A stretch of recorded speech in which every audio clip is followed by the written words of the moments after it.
आज बीजेपी जिन नीतियों पे चल रही है उसके ज्यादातर कागज कांग्रेस के राज में ही तैयार हुए हैं। अच्छा, उन्हीं ने क्यों आगे बढ़ा रही है? वो उन्हीं को आगे बढ़ा रही है और ज्यादा बेशर्माई से और बेरहमी से आगे बढ़ा रही है। भाई और बहनों, मैं गुजराती हूं, व्यापार मेरे खून में है। पब्लिक में बहुत जोर से आवाज आई, नरेंद्र मोदी नरेंद्र मोदी। तो उसका स्टेटमेंट था, भाई और बहनों, मैं गुजराती हूं, व्यापार मेरे खून में है। लोगों ने पहचान लिया, मैं बनिया हूं, झंडा समझता हूं। पब्लिक में से 10-20 लोगों ने कहा केजरीवाल केजरीवाल।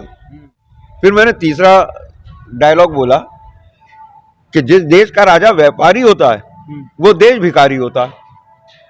अब पब्लिक में सन्नाटा था। पूंजीपतियों के 3 दलाल, कांग्रेस, मोदी, केजरीवाल। नाम चाहे आम आदमी पार्टी रख लें, गरीब आदमी पार्टी रख लें, महागरीब आदमी पार्टी रख लें, लेकिन ये किसानों की बात नहीं करते। नमस्कार साथियों, गामराम में आप सबका स्वागत है। और जैसा कि आपको पता है कि आदमपुर विधानसभा का चुनाव पूरे रंग पर है, पूरे जोरों पर है और हम गांव-गांव जा रहे हैं और राजनीतिक जो जानकार है, राजनीति को जो समझ रखने वाले व्यक्ति हैं, उनसे भी मिल रहे हैं। और इस आदमपुर विधानसभा के आगे क्या मायने बनने वाले हैं, हार जीत क्या मायने पैदा करने वाली है, तो इसी बारे में हम जानकारियां या बातचीत करते हुए वो बातचीत आप तक लगातार हम पहुंचा भी रहे हैं। अभी हम बैठे हैं आदमपुर विधानसभा के उपचुनाव के दौरान जो इनेलो का ऑफिस बना है आदमपुर में, वहां बैठे हैं और एक हमें बड़े ही जानकार राजनीति के समझ रखने वाले संजय सिंह जी मिले हैं, जो इलाहाबाद हाईकोर्ट के वकील भी हैं और इन्होंने किसान आंदोलन में भी बड़ी भूमिका निभाई। जो चौधरी देवीलाल जी हैं, उनके ऊपर भी इन्होंने किताब लिखी है। तो एक बड़े जो हम कहेंगे विश्लेषक है राजनीति के, और खास करके हम ये कहेंगे कि जो बड़े मुद्दे रहे हैं देश के, चाहे वो किसान आंदोलन था या किसानी से जुड़े हुए जो मुद्दे हैं, उनके भी जानकार है। तो इनसे हम आदमपुर विधानसभा के बारे में और चौधरी देवीलाल जी के बारे में बात करेंगे। नमस्कार संजय जी। नमस्कार। और मैं आपके चैनल के माध्यम से आज सबसे पहले आदमपुर की जनता को और हरियाणा की जनता को दिवाली की शुभकामनाएं देना चाहता हूं। तो आपको भी दिवाली की बहुत बहुत शुभकामनाएं। जी धन्यवाद सर। तो अभी आप उत्तर प्रदेश के रहने वाले हो, आप हरियाणा में आए हो, इस आदमपुर उपचुनाव में आए हो, तो कैसे देख रहे हो ये आदमपुर उपचुनाव क्या मायने रखता है पूरे हरियाणा की राजनीति के लिए? देखिए, इस बार इस उपचुनाव का जो महत्व है वो सिर्फ हरियाणा के लिए नहीं है, इससे निकलने वाला मैसेज जो है वो नेशनल लेवल पर जाएगा। अभी आपने देखा होगा कि 25 सितंबर को चौधरी देवीलाल के जन्म दिवस पे सम्मान दिवस रैली में शरद पवार साहब थे, नीतीश कुमार जी थे, तेजस्वी यादव थे। तो जो देश भर का बिखरा हुआ अपोजिशन है, वो जितने क्षत्रप हैं वो एक मंच पे जमा होने शुरू हुए हैं। और यहाँ का रिवाइवल जो है वो एक तरीके से ये राष्ट्रीय स्तर पर फाइनल फ्रंट को, जिसे आप लोग थर्ड फ्रंट कहते हैं, उसे फाइनल फ्रंट कहते हैं, तो उस फाइनल फ्रंट के पैदाइश का एक मौका हो सकता है, जिससे देश की राजनीति के ऊपर असर पड़ेगा। जी हमने पीछे जो किसान आंदोलन हुआ उसमें देखा कि एकमात्र ऐसे विधायक जो मेरी नॉलेज में है कि अभय सिंह चौटाला थे, जिन्होंने किसानों का समर्थन करते हुए इस्तीफा दिया था।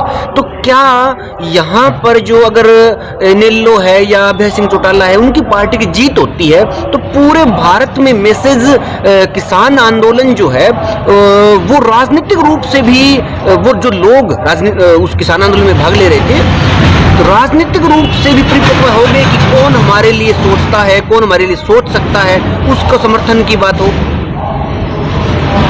देखिए, आज आदमपुर उपचुनाव में आपके सामने कौन कौन सी पार्टियां हैं, मैं थोड़ा सा स्पष्ट कर देना चाहूंगा ताकि आपको ये पता चल जाए कौन पार्टीज है और इसमें क्या भूमिका है किसानों की आवाज उठाने वालों की। यहाँ कांग्रेस है। आज बीजेपी जिन नीतियों पे चल रही है उसके ज्यादातर कागज कांग्रेस के राज में ही तैयार हुए हैं। अच्छा, उन्हीं ने क्यों आगे बढ़ा रही है? वो उन्हीं को आगे बढ़ा रही है और ज्यादा बेशर्माई से और बेरहमी से आगे बढ़ा रही है। सरदार मनमोहन सिंह जी के लिए कहा जाता था कि ये गूंगे प्राइम मिनिस्टर हैं। वो पढ़े लिखे थे, अर्थशास्त्री थे और दुनिया के अच्छे इंस्टीट्यूशंस में उन्होंने पढ़ाई करी थी और बड़ी संस्थाओं में काम भी किया था। तो वो अर्थशास्त्र की पूरी जानकारी रखते थे। उन्होंने 10 साल में एक बात ऐसी कही कि वैसे तो वो बहुत कम बोलते थे और जो बोलते थे वो इतने धीरे से बोलते थे कि ये देश सुनता नहीं था।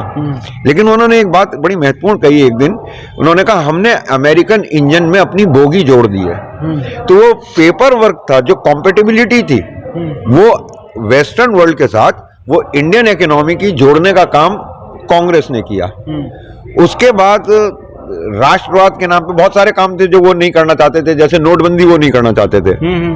जिस तरीके से इन्होंने इस वक्त ये लूट की छूट दी है, तो कांग्रेस एक बैलेंस बनाकर चल रही थी। वो जो काम 10 साल में या 20 साल में करना चाहती थी, वो बीजेपी 2 साल 4 साल के अंदर ही करना चाहती है, बस स्पीड बढ़ गई है। तो दिशा तो कांग्रेस के टाइम में भी गलत थी, बीजेपी के टाइम में ये हुआ कि दिशा तो गलत थी, गाड़ी की स्पीड और बढ़ा दी।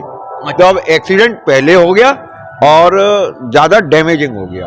अच्छा। दूसरी तरफ ये बीजेपी है, फिर आम आदमी पार्टी का भी उदय हो गया अन्ना हजारे के उससे। तो ये जो तीनों के तीनों है, जैसे यहाँ मुझसे ये सवाल पूछा जाता है कि साहब आपका मुकाबला किससे है, तो ये तीनों की तीनों पूंजीपतियों की पार्टी है। अन्ना हजारे की पार्टी, हाँ केजरीवाल की पार्टी। तो वो अन्ना हजारे दरकिनार कर दिए गए। वो कह रहे हैं हम आदमी की पार्टी है। नहीं, मेरी सबसे छोटी हिस्ट्री दिल्ली इलेक्शन में हुई थी, मेरा गला खराब था, तो लेकिन ये जो न्यूज़पेपर हॉकर्स होते हैं, ये 600-700 लोग जमा थे और ये था कि नहीं वकील साहब आप बोलिए जरूर। तो मैंने कहा भाई मैं तुम्हें 3 डायलॉग बोलूंगा, उनके डायलॉग बोलने वाले का नाम बता देना, तो तुम्हें पूरी की पूरी मेरी बात समझ में आ जाएगी, और नहीं आएगी तब समझा दूंगा। तो मैंने उसमें पहला डायलॉग बोला, भाई और बहनों मैं गुजराती हूँ, व्यापार मेरे खून में है। पब्लिक में बहुत जोर से आवाज आई, नरेंद्र मोदी नरेंद्र मोदी। तो उसका स्टेटमेंट था, भाई और बहनों मैं गुजराती हूँ, व्यापार मेरे खून में है। लोगों ने पहचान लिया।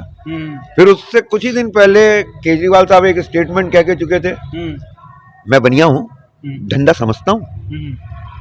पब्लिक में से 10-20 लोगों ने कहा केजरीवाल केजरीवाल। फिर मैंने तीसरा डायलॉग बोला कि जिस देश का राजा व्यापारी होता है वो देश भिखारी होता है। अब पब्लिक में सन्नाटा था, तो मैंने पूछा भाई अब क्यों, अब इसका भी नाम बताओ। तो सब चुप थे कि आचार्य चाणक्य के 2600 साल पहले कहे गए इस वक्तव्य को किस खाते में डाला जाए। ये तीनों के तीनों पूंजीवादियों की, पूंजीपतियों के 3 दलाल, कांग्रेस, मोदी, केजरीवाल, ये सिर्फ उन्हीं की बात कर रहे हैं। नाम चाहे आम आदमी पार्टी रख लें, गरीब आदमी पार्टी रख लें, महागरीब आदमी पार्टी रख लें, लेकिन ये किसानों की बात नहीं करते। दूसरी तरफ है अकेला इंडियन नेशनल लोकदल। जैसे आपने कहा कि अकेले एक विधायक जिन्होंने इस्तीफा दिया, तो उसमें मैं आपको थोड़ा सा संशोधन कर दूं जी। हरियाणा के 2 विधायकों ने इस्तीफा दिया। एक ने हरियाणा विधानसभा से दिया और दूसरा हरियाणा का जो नागरिक यूपी में था, यूपी में, हाँ, उसने वहां मेजॉरिटी की सरकार को छोड़ने का काम किया। तो अवतार सिंह भडाना।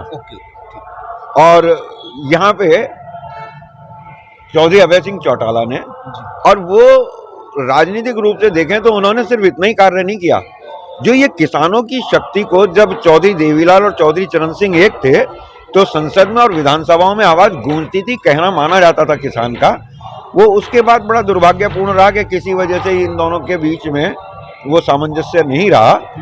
लेकिन इतने साल के गैप को चौधरी अभय सिंह चौटाला ने पाटने का काम करा और वो यमुना लांग के यूपी में गए, वो मुजफ्फरनगर गए, वो मथुरा गए, और उन्होंने किसान की आवाज को, और जब काले कृषि कानून आए तो वो पूरी तरीके से खुल के, और इंडियन नेशनल लोकदल पूरी थी, इस पार्टी ने वहाँ पे हॉस्पिटल लगाया, इन लोगों ने वहाँ पे पूरी व्यवस्था करी।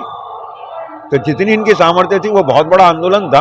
और जहाँ जहाँ जरूरत पड़ी, जब 28 जनवरी को ये नौबत आ गई कि ये लगने लगा कि भाई राकेश टिकैत को पुलिस यहाँ से उठाकर ले जाएगी, और वो भी दुखी होकर रोने लगे और गिरफ्तारी देने का मन बना लिया, तो उनके पास पहली जो उनको हौसला और दिलासा देने वाली खबर आई वो ये थी चौधरी अजीत सिंह का फोन कि ये गलती मत कर लेना गिरफ्तारी देने की, घबराओ मत, मैं आ रहा हूँ। तो वो वहां रुके, और पब्लिक, आप जानती हैं फिर इतिहास बना पूरा पश्चिम उत्तर प्रदेश। लेकिन उसी वक्त सबसे बड़ा काफिला लेके राकेश टिकैत के समर्थन में अभय सिंह चौटाला भी गए। तो ये इकलौती आवाज इस वक्त हरियाणा के इस उपचुनाव के अंदर गूंज रही है जो किसान की बात कर रही है। बाकी तीनों पार्टियां, मेजर पार्टियां तीनों की तीनों पूंजीपतियों के साथ हैं, पूंजीपतियों के ही काम।